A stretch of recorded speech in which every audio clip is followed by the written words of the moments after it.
राम राम जी सारे आने कैसे हो सारे। उम्मीद करूँ सारे ठीक होगे बढ़िया होगे। तो वीडियो अच्छी लगे तो लाइक शेयर सब्सक्राइब जरूर करो। नकारात्मक विचार जहर का काम करते हैं। अमेरिका में एक कैदी को मौत की सजा सुनाई गई। वैज्ञानिकों ने सरकार से कहा हम इस व्यक्ति पर एक प्रयोग करना चाहते हैं। उस कैदी को बताया कि तुम्हें मौत एक जहरीले सांप से कटवा कर दी जाएगी। उस व्यक्ति की आंखों पर एक पट्टी बांध दी गई और उसे कुर्सी से उसे बांध दिया गया और सांप की जगह उसे एक सेफ्टी पिन चुभोई गई और कैदी की कुछ ही सेकंड में मौत हो गई। और जब उस कैदी का पोस्टमार्टम करवाया गया तो उसके शरीर में सांप के जहर के नाम का जहर पाया गया। अब ये जहर कहाँ से आया? यह जहर उसके मन ने ही बनाया था। आपके थॉट चाहे वो पॉजिटिव हो नेगेटिव हो, आपके शरीर में एक एनर्जी बनाते हैं। उसी एनर्जी के हिसाब से आपका शरीर काम करता है। किसी भी व्यक्ति की 75% बीमारियों की वजह उसके नेगेटिव विचार होते हैं।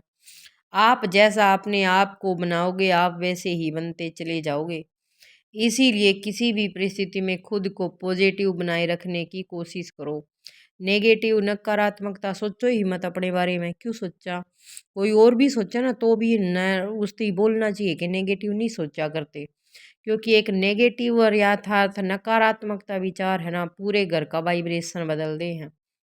तो कितना में के कहा गया गीता के महावाक्य सदा याद रखें। जो हुआ अच्छा हुआ, जो हो रहा है वह भी अच्छा हो रहा है और जो होगा वह भी बहुत अच्छा ही होगा। ये बात किसी ने मुँह कौन कह रखी भाई। अगर वीडियो अच्छी लगे तो चैनल लाइक शेयर सब्सक्राइब जरूर करा करो। तो मिलते हैं एक और नई वीडियो में, तब तक के लिए राम राम।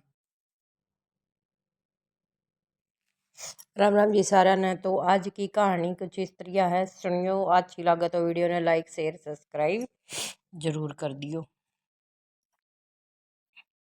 एक छोटा हा छोरा ना घनी गर्मी होया करे और उसमें ना वो मतलब नंगे पैर बेचारा चप्पल बेच रहा था। तो उसमें देखो उसने के गुलदस्ते बेच रहा था। उसके लिए देखो एक बच्चा जला देने वाली गर्मी में नंगे पैर गुलदस्ते बेच रहा था। लोग उससे भी मोल भाव कर रहे थे। एक सज्जन को उसके पैर देखकर बहुत दुख हुआ। सज्जन ने बाजार से नया जूता खरीदा और उसे देते हुए कहा, बेटा लो ये जूता पहन लो। लड़के ने फौरन जूते निकाले और पहन लिए।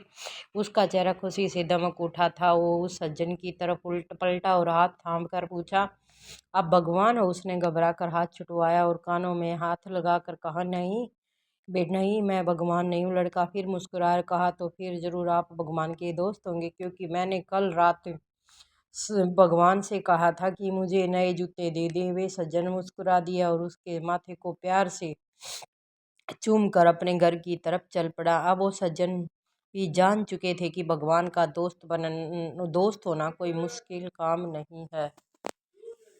प्रकृति ने सिर्फ दो ही रास्ते दिए हैं,